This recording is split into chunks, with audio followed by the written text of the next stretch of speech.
존경하고 사랑하는 우리 구독자 여러분 반갑습니다. 여러분의 천만 라디오 천혜자입니다. 저녁 시간 이제 다가오는 것 같아요. 이제 다가오는 것 같고 퇴근 시간 무렵일 겁니다. 여러분 저녁 맛있게 드시고 천혜장과 함께하는 그런 즐거운 시간이 되었으면 좋겠습니다. 즐거운 시간, 행복한 시간이 되었으면 좋겠어요. 그런데 요즘 주가가 나를 즐겁게 하질 않는 것 같아. 천혜장을 짜증나게 만들고 있습니다. 하지만 저는 거기에 연연하지 않기로 했어요. 여러분들도 연연하지 마십시오. 짜증을 만들게 하더라도 우리는 그걸 해탈해야 돼요. 넘어서야 합니다. 그래야지 여러분이 살아남을 수 있지. 그렇지 않으면은 여러분은 그냥 골로 가는 거야. 말 그대로 계속 그냥 끌려가는 겁니다. 제발 끌려가는 우리 구독자분들이 없었으면 좋겠어요. 반드시 이겨냅시다. 우리 이 어렵고 지겨움을 이겨내야 돼. 그렇지 않으면 힘들어요. 요즘 보니까 그 국내 증시에 그 차액결제 거래가 있어. CFD라고 하는데 이 차액결제 거래 경보음이 커지고 있다네요. 거의 뭐 비상이지, 비상, 초비상입니다. 이 CFD를 악용해 가지고 일부 투기 세력의 무리한 그 비투, 이 비투로 인해 가지고 반대매매 폭탄이 쏟아집니다. 반대매매 폭탄이 쏟아지고 있고 삼천리하고 선광 등 4개 회사가 3거래일 연속 하한가를 맞고 있어요. 그런데 보면은 뭐 삼천리나 선광이나 뭐 기업의 오너들은 별 그렇게 반응이 없어요. 이 사람들은. 근데 문제는 여기에 몰려간 개미들이 문제라는 거지. 하여튼 3거래일 연속 하한가 맞았습니다. 시장 분위기에 찬물을 끼얹었고 금융당국도 보니까 증권사 사장단을 소집을 했어요. 그래가지고 CFD 등 그 비투에 대한 관리 감독 강화해라. 제발 좀 비투 좀 하지 마라. 비투. 왜 빚을 내 가지고 하냐. 뭐 그런 이야기를 했겠지. 일단은 한국거래소 따르니까 24일 촉발된 그 소시에테 제너럴 SG 증권발 매도 사태 때문에 하한가를 기록해 가지고 8개 종목 8개 종목 중에 4개가 4개 참 큰일이다. 이 4개가 26일에도 하한가로 떨어진 거예요. 하한가로 떨어지면서 26일 하다면서 지수 역시 약세를 보였어요. 이 코스피에도 보니까 대성홀딩스, 뭐 삼천리, 뭐 서울가스, 뭐 이런 것들인 것 같아요. 이 코스닥에서는 선광 각각 이날 가격 제한폭까지 내려간 겁니다. 이들 4개 종목의 주가를 보니까 3거래일 만에 65.6%, 65.6%가 이제 떨어진 거죠. 서울가스를 보니까 시가총액이 2조 3,375억이었어요. 2조 3,375억에서 8,050억 원으로 줄었어요. 엄청 줄었죠. 그러니까 1조 5천억이 날아가 버린 거야. 1조 5천억. 어쩌보면은 자기 자리로 가는 것 같아. 자기 원래의 자리로 돌아가는 그런 회귀하는 모습을 우리가 보는 것 같아요.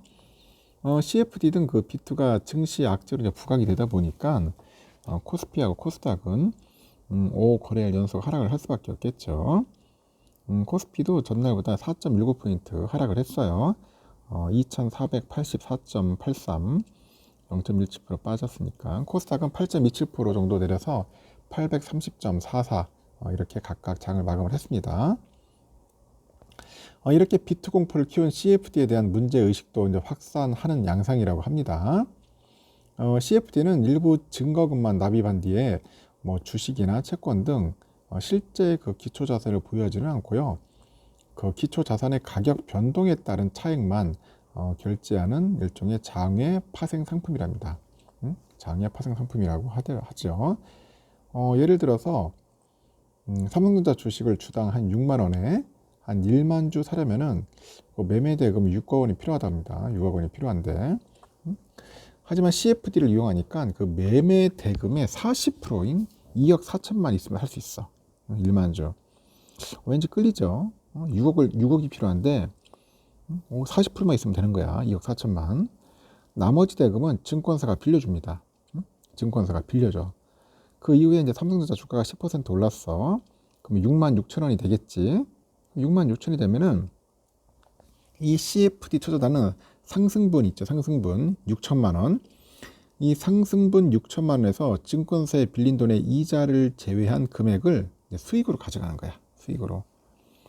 그 주가가 10% 하락하면은 또 차익만큼 그 본인의 그 증거금에서 이제 까이겠죠. 깎이는 겁니다. 그 증거금률은 종목마다 다른데요. 40%라면은 최대 2.5배의 차익 투자가 이제 가능한 거겠죠. 실제로 주식을 소유하는 것이 아니라 이제 차액만 결제하는 방식이어서 각종 의무에서도 제외가 된다고 하네요. 그리고 절세 효과가 대표적이다. 그리고 절세 효과. 아주 재밌는 시스템이네요. 보니까 차액만 결제하는 방식이고 각종 의무에서 제외되고 절세 효과되고 주식 소유권이 투자자가 아닌 그 증권사에 있어가지고 대주주 양도세 대상도 아니야 또. 그 해외 주식 투자 시에도 세율이 11%로 직접 투자할 때보다 낮아. 직접 투자는 22%거든요. 근데 세율이 11%야. 그냥 반이잖아요. 작잖아요. 세율도. 여기 또 CFD는 매수하고 매도 양쪽 주문을 다 넣을 수 있어요. 매수도 하고 매도도 하고 주식을 실제로 갖지 않고도 매도할 수 있어서 공매도 투자 효과도 있어. 그래서 한 자산운용사 대표가 일반 주식 계좌가 경차면은 CFD는 슈퍼카래, 슈퍼카. 나 같아도 CFD 하겠다. 슈퍼카라는 겁니다. 다만 투자 위험은 클 수밖에 없다는 겁니다. 신용융자처럼 이제 증거금이 부족을 하면은 이제 반대매매가 나와요. 반대매매. 그 매일 종가 기준 증거금의 한 60% 이하로 내려가면은 추가 증거금을 요구를 합니다. 못 내면은 다음날 오전 10시 반대매매 이루어지는 거죠. 반대매매가. 장중에 계좌 증거금률이 40%를 밑돌 경우에는 실시간으로 이제 반대매매가 이제 진행이 됩니다. 하한가를 이어간 4개 종목들 역시 보니까 주가 급락, 그다음에 담보 부족, 그다음에 반대매매, 또 추가 주가 하락, 추가 반대매매 뭐 이런 식으로 계속 돌아가는 거야. 이렇게 진행되는 겁니다. 2021년 미국의 헤지펀드 아키고스는 CFD 등을 통해서 보유 자산이 5배가 넘는 규모의 과도한 차입 투자를 했어요. 하지만 주가 급락에 증거금을 추가로 보강하지 못하다 보니까 이 골드만삭스 등 아키고스하고 거래했던 이런 금융회사들은 블록딜 등으로 해서 주식을 대거 처분해 버렸습니다. 그래가지고 한 13조 원에 달하는 손실을 본 바 있다고 합니다. CFD는 거래 구조상 투자 조치가 노출되지가 않아요. 그 투자자의 주문을 받은 국내 증권사가 외국계 증권사의 매매를 위탁하기 때문에 이번에도 국내 증권사가 SG증권의 매매를 위탁해가지고 투자 주체가 가려졌습니다. 최종 주문은 외국계 증권사예요. 그래서 외국인 거래로 분류되는 것도 뭔가 시장에 혼란을 주는 요소로 이제 지적이 되는 거죠. 주식시장에 이렇게 불공정 거래 이슈가 확산이 되다 보니까 이제서야 금감원은 주요 증권사 사장들을 소집을 합니다. 집합시켜가지고 이제 위험 관리를 당부합니다. 당부만 하는 거야. 뭐 어떻게 할 수가 없어. 금감원 부원장도 28일 증권사 CEO들과 간담회를 열어가지고 뭐 CFD 반대 매매하고 신용 융자 거래, 부동산 프로젝트 파이낸싱 등 이 건전성 관련 당부를 할 예정입니다. 왜냐 이 CFD라는 게 이 합법적이거든. 또 합법적이기 때문에 어떻게 할 수가 없어요. 이 폐단이 있지만은 뭐 어떻게 할 수가 없는 거야.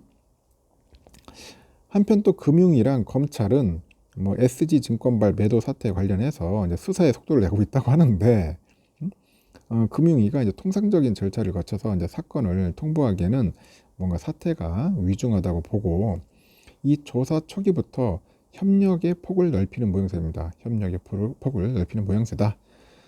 서울 남부지검에서는 관련자 10명에 대해서 뭐 출국 금지 조치도 내렸다고 하는데 뭐 이제 와서 뭐 이게 뭐 하겠다는 겁니까? 미리미리 이런 것들을 좀 컨트롤 했어야죠.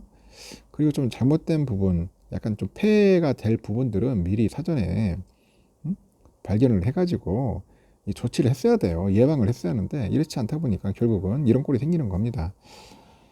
저는 이때도 또 싸다고 생각해가지고 들어가는 분들이 있을까봐 걱정이에요. 절대 여러분들 그런 생각을 갖고 투자하시면 안 됩니다.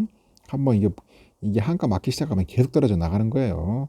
계속 떨어집니다. 그리고 주가가 좀 비정상적으로 좀 많이 올랐어요, 여러분.